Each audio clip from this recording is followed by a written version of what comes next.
All right, I'm doing this video, then I'm going to go to bed. It's only 6 o'clock on a Friday, but I'm old and I had a 9-hour Zoom meeting. There's a lot of breaks, but bruh, I'm spent, but it was fun. It was nice. Doing this video talking about, be sure to join the Discord down in the description box below, but talking about the office market situation that you see in Seattle as well as Bellevue. And I probably will throw up a thumbnail of a unique office project that's going up in Bellevue. And it's interesting because what I don't understand is that developers keep building offices that are not being filled up in Seattle. Now, Bellevue's a different story, but up in Seattle, they're not filling these offices. It's similar to what happened with the everybody building nothing but apartment buildings. I mean, if you look at Seattle, and let's take a look at Tacoma. Tacoma is way underdeveloped because developers are too scared to put metal in the ground, concrete and metal, and they're afraid to go beyond 8 stories, right? Which is stupid, but they are. And we still have a major housing situation here on all levels, not just affordable housing or whatever however that looks to you, but all the way up to millionaires. It's hard to find housing down here. If we had just 6 residential buildings that were 20 stories tall, we could make a dent and let's say each building had 300 or 400 units, we can make a good sizable dent. And if we had at least, let's just say we had 10 buildings that were between the heights of 12 to 20 stories. Nothing super crazy. If we had something like that, it wouldn't take up so much space and we would probably make a good sizable dent in the amount of housing needs. But that doesn't happen. So as a result, these developers build these very small mid-rises, and it just gobbles up a lot of land, right? It doesn't make sense, and it keeps the price so darn high because they're not really making much of a dent. Well, in Seattle, they have the reverse. They're building big mega structures, 40-story buildings, condos everywhere, 40-story apartment buildings all over they still keep building those. And for a while, they were the crane capital of the country. They built a bunch of these and had a hard time trying to rent them out, to the point of where the housing market there dropped quite a bit because, in terms of value, because there's so much available. And now you hear all of these big mega structures going up, 60-story tall buildings and higher, 40-story office buildings all over Seattle, and you don't have Amazon that's really trying to take up this office space any longer. If anything, if Amazon could have it its way, if it could pick up its little bubble building that they built and all the stuff that they built, if they could pick that up and plant it in Bellevue, they would, right? They're not really trying to focus on Seattle. Seattle has so many different issues that it's trying to figure its way through, and they elected a new mayor. Hopefully I feel more solid with him, but there's a lot of issues that you have to comb through. So no one's really trying to take over those office spaces in Seattle, yet they keep building them. So we have 2 different issues. In Seattle, it's way overbuilt. In Tacoma, it's way underbuilt. It doesn't make sense because the money's not there in Seattle, yet developers still keep plunking down huge sums of money, and there's no money right now. The money is right across the lake in Bellevue. Right? And Bellevue is becoming way overbuilt. Again, the same stupidity that happened in Seattle is going to happen in Bellevue. Bellevue is a little bit more business friendly. But Bellevue's a small town compared to Seattle. You see what I'm saying? They're still trying to navigate things themselves. And eventually it comes to the point where the hoity-toityness wears off. There's no such thing as a big city that's hoity-toity. It doesn't exist. Hold on one second. Right? It doesn't exist. So as Bellevue grows, what people brag about there about, yeah, Bellevue, all of that was Seattle back in the day. You go back 20 years ago, that was Seattle. It was the it city. When we're talking about Washington State, it was the it city. It couldn't do no wrong. It was the darling. Tacoma was the opposite of the darling, right? And Tacoma is still the opposite in the view of many. Even when you're locally, it's the opposite. And yet, in Bellevue, they're getting all these projects. It's basically a big construction site because where Amazon goes, everybody else wants to go there too. And it makes no sense because when you think about the cost, I mean, it's not like it's not like Tacoma is where Spokane is, right? That would make sense. If we were like where Spokane is and we didn't have any development, that would be different because it's far. But all of it's concentrated right there within these two cities, all of the development, basically. And you have a city that's not designed, Bellevue is not designed to be a big city. And yet no one's saying anything. They just let build. And so what you're going to have is it's already bad traffic. And they think that putting in the light rail system is going to make a big difference, and it's not. The city was never designed to be a big city. Tacoma, on the other hand, was designed to be a logistics city. It started out that way. It's a logistics city. That's why you have the network of roads and highways and whatnot. It still gets crowded down here. But you have that. Our downtown, when it comes to roadways, is a little bit lackluster. But you still have arteries that can help get you where you need to be and all of that. I-705 and I-5, all of those kind of help. And then you have some highways that kind of help funnel things out a little bit better. You don't really have that up in Bellevue and Redmond and all these other places over in the east. So eventually there's going to come a point where you keep adding people so quickly that the quality of life is going to plummet. It doesn't matter how many millionaires you have. It's going to suck because it's not designed for that. You can't put that many big buildings, that many people in such a small area. It's mainly a bedroom community. If you look at Bellevue, it's designed to be a bedroom community, but everybody wants to locate stuff there because they think that is the smartest choice. And again, these guys, these development companies have billions of dollars, potentially. Some of them have hundreds of millions, but they have a lot of money. And they do a lot of forecasting, and they feel like this is a safe bet. However, the problem is that just like with Seattle, you have so much office space that no one's really taking it over. The occupancy rate, I don't know what the occupancy rate is in Seattle, but it's less. The occupancy rate there for office space, you have more of it available there than you do here in Tacoma. We're actually needing office space.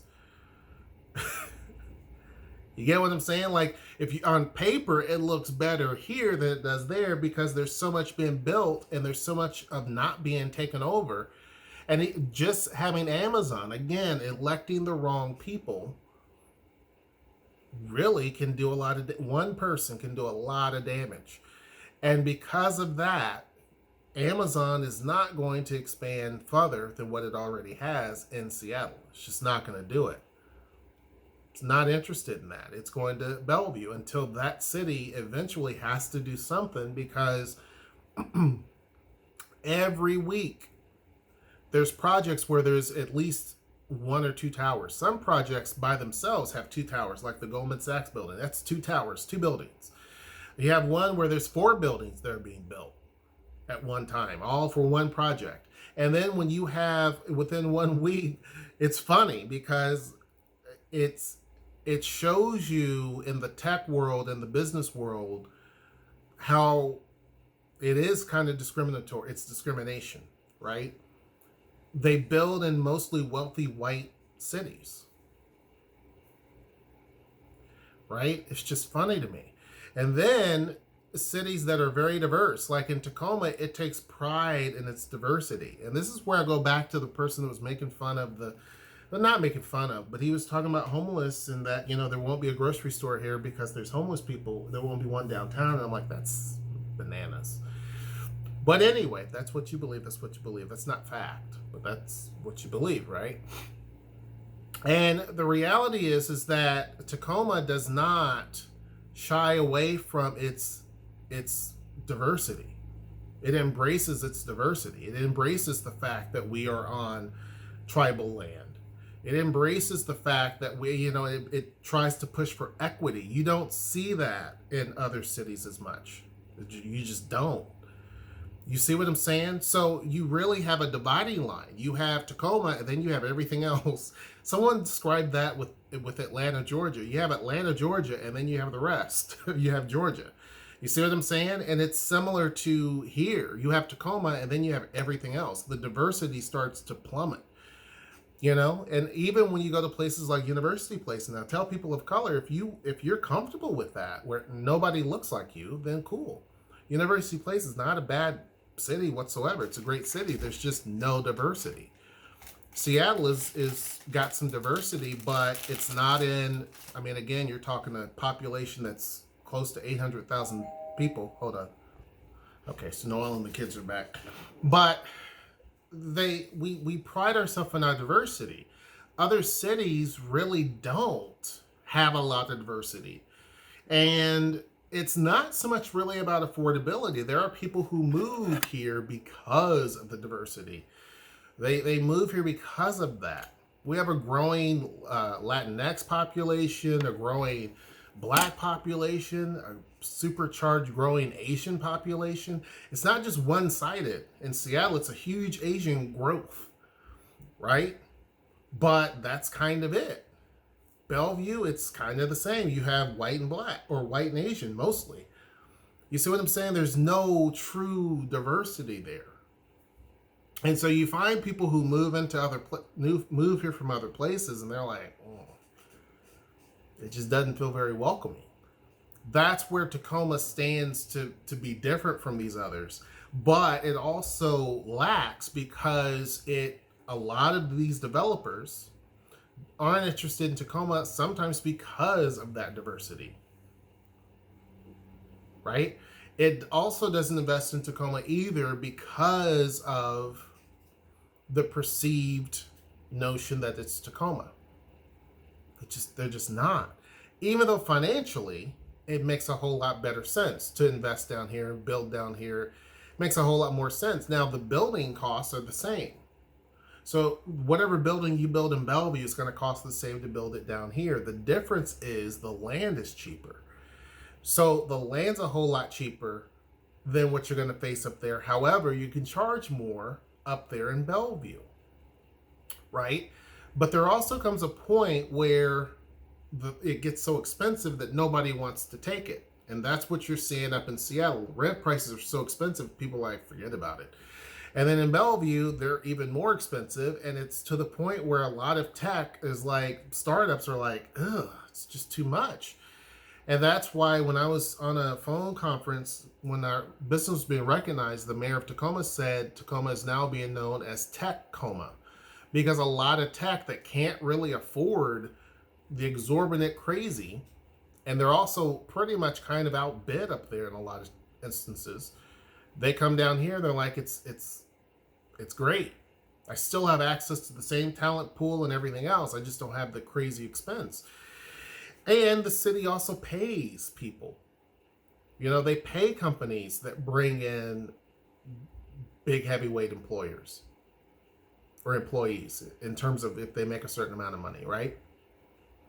But I say all that because the same situation that's happening right now in Seattle, where there's a hard issue to get vacancies and downtown vibrant again, but there's a lot of layers to why that is.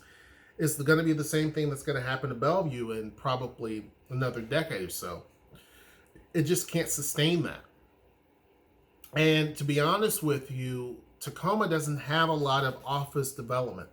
It doesn't. It has a lot of residential development. And building residential is actually a pretty safe bet. If you think about it, offices, there's all of this work from home, remote working, and that's what's hurting Seattle quite a bit. There's a lot of remote working. There's a lot of companies that are now changing their whole view. What worked so perfectly in 2015 is not a recipe for success in 2021 or 2022.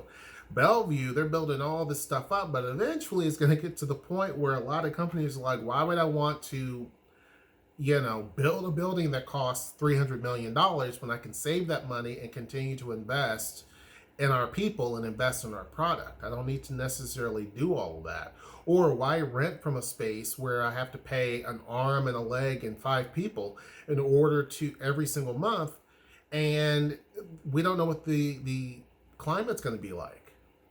We don't know what's going to happen in terms of mandates or future shutdowns or whatever. We don't know. It's just a lot easier to have people at home and do meetings virtually. The whole aspect of having Zoom and Microsoft Teams and all this other stuff has changed things so drastically. So it doesn't make a lot of sense to keep building all these buildings that will one day sit empty. Tacoma, on the other hand, has the right amount of office space, which we don't have much. We don't have any new that's been built, but it has the right amount of office space that can be absorbed. And the town center, when they do finish that, will have 200,000 square feet of office. But to be honest with you, if Tacoma never built another office building for the next 5 or 10 years, that's probably okay, right? Because the whole idea of trying to absorb that office space becomes a question mark, because we have some buildings that are empty. Like the DeVita is going, I think it's either empty or going to be empty. That's office space, right? And you have a few small companies that will come in and rent, a floor or two or whatever, and it slowly absorbs. But it's not like a 40-story building that's got,